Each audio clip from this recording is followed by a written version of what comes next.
All right, guys, I've got a little bit of a juicy one for you today.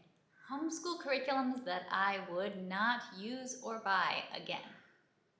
I'm Rachel from 7 and All. I am a second generation homeschooler who loves to have nerdy homeschool conversations on this channel. And today we're going to be talking about those homeschool curriculums and resources that I have no intentions of ever using again in my homeschool. And I do want to preface this video with this is not meant to be a total curriculum bashing session. I will be talking about some of the problems and the things that I felt were lacking in some of these curriculums. But everybody is different. Everybody's homeschool is different. Everyone's needs are different. So things that are very lacking to me and things that are big problems for me might not be as big of a problem in a different homeschool that is not so focused on those areas. We all have different passions. We all have different needs within our homeschools. So I do want to make that disclaimer at the beginning. This is not to say that these will never be a good fit for any homeschooler, but things that I do think people should be aware of, because probably all of us, maybe you are much better than me, but probably most of us have been swept into some of the really good marketing that these curriculums do.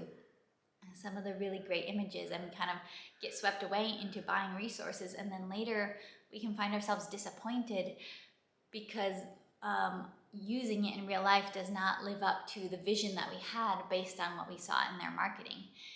All right, so the number one I do not plan to use in my homeschool is Abeka. And this is pretty much in any subject: history, science, math, Bible.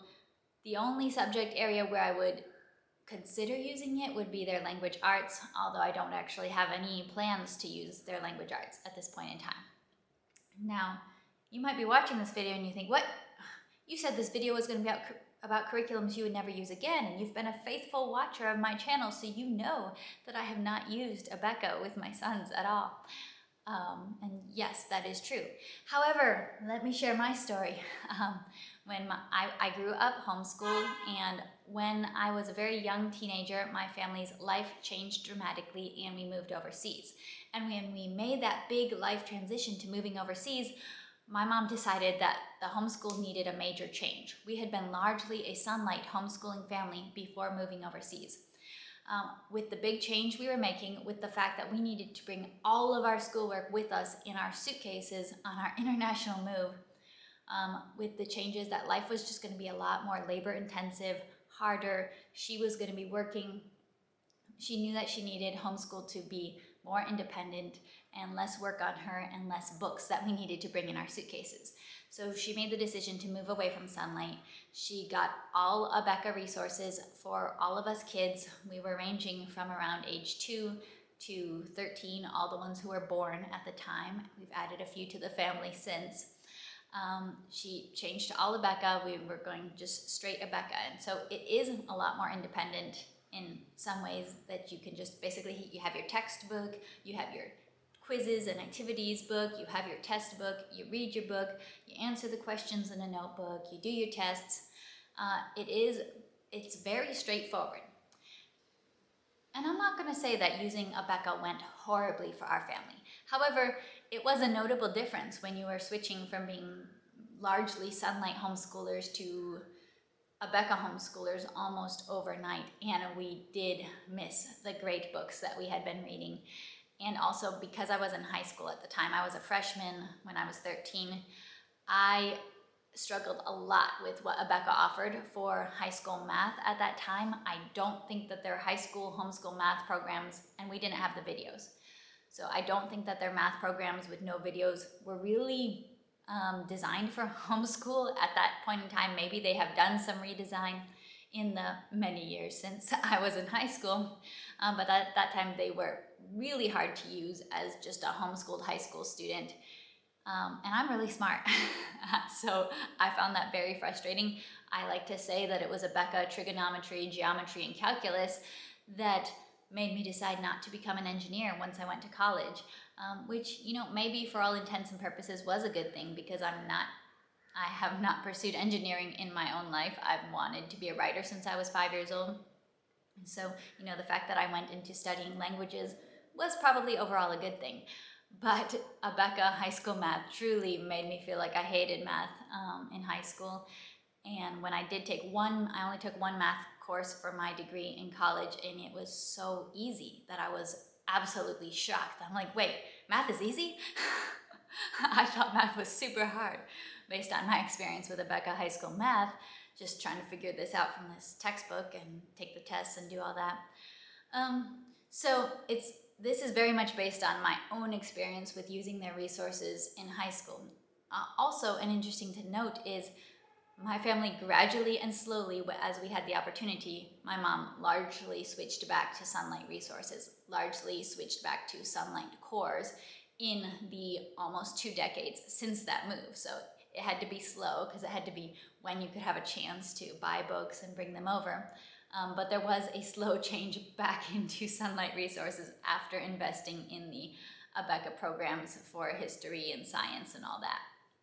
And can I just say, this is definitely a hard video to make because I do want to be honest and I do want to talk about some of the shortcomings that might exist in very popular homeschool materials, because a lot of these are very expensive and I don't want families to necessarily have to make big investments in resources and then only later find out in real life some of these things that don't necessarily make it into the marketing materials.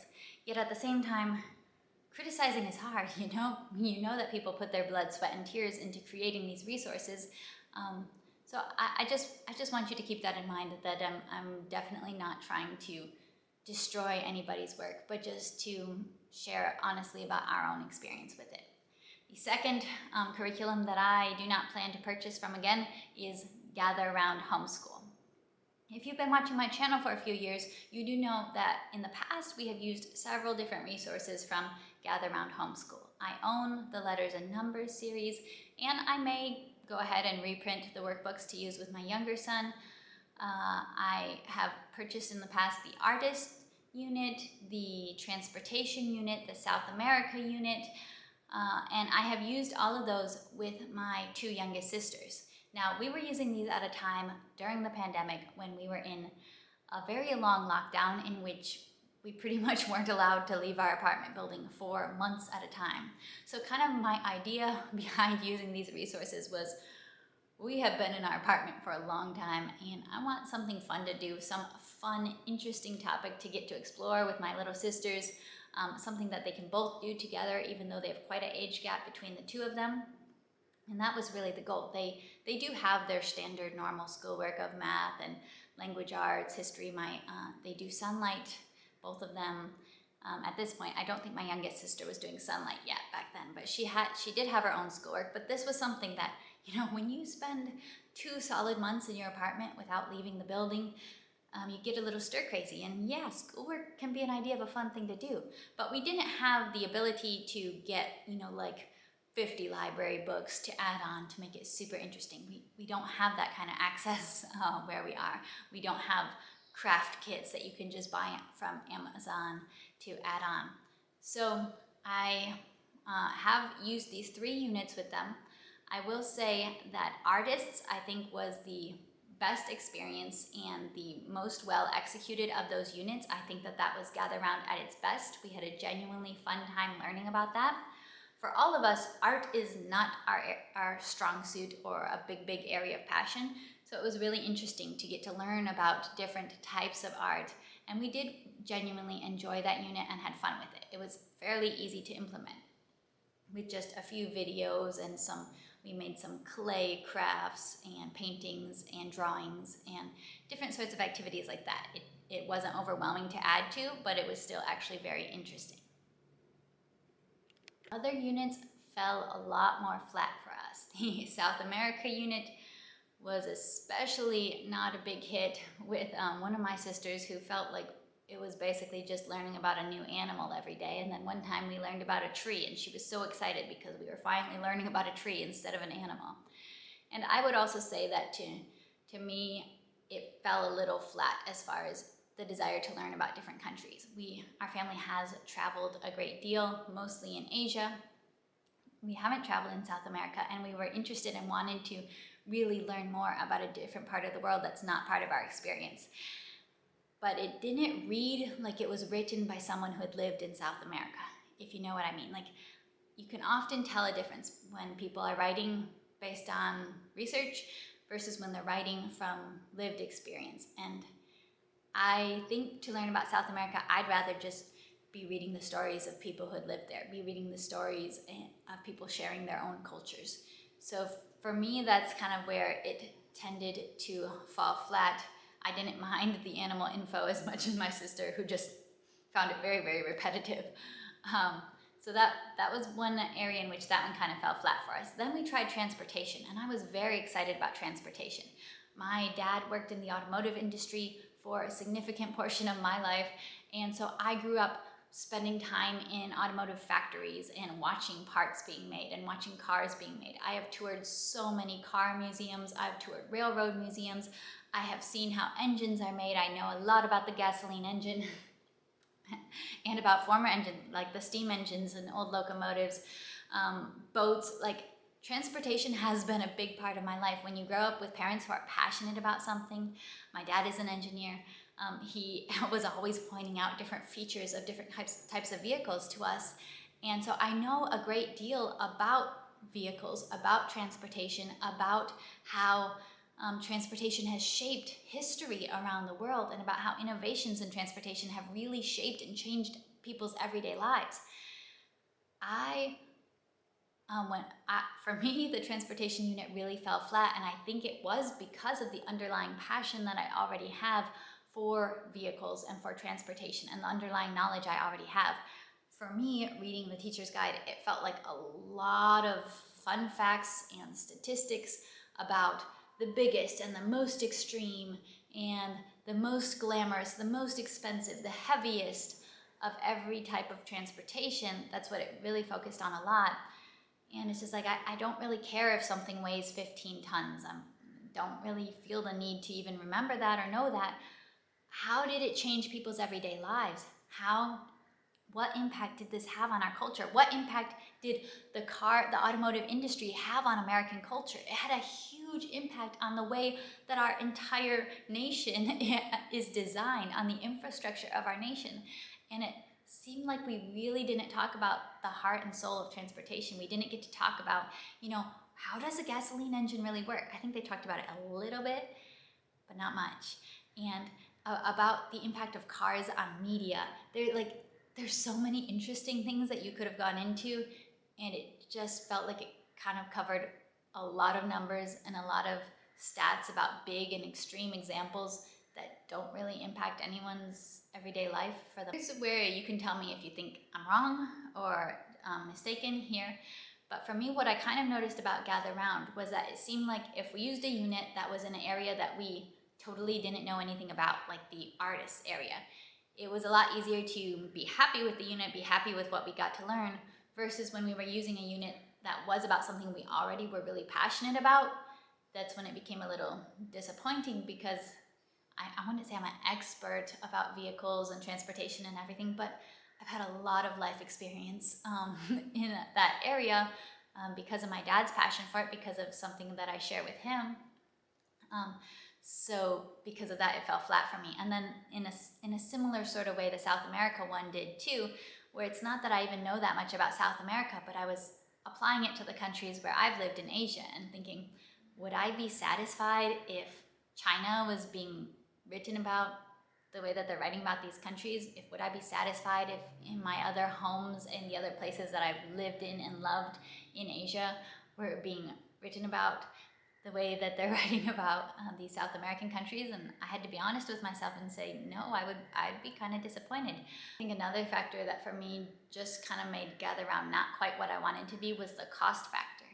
Because if a resource is really inexpensive, if a printable resource is really inexpensive, then you can afford to add on living books. You can afford to add more onto it. And I more feel willing to do more of the work to make it awesome, because I didn't have to pay a lot.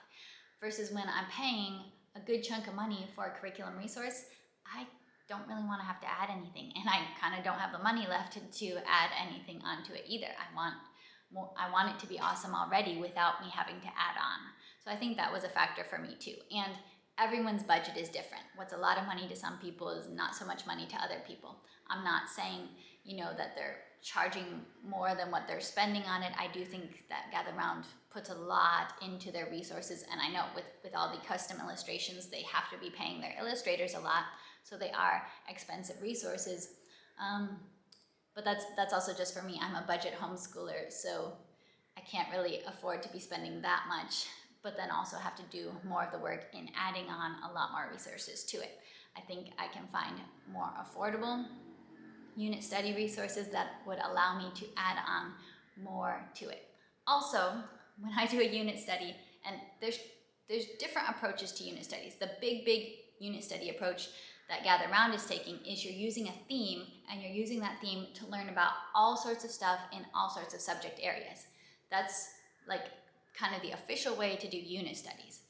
For me, I don't so much, just me personally, I don't so much jive with that approach to unit studies.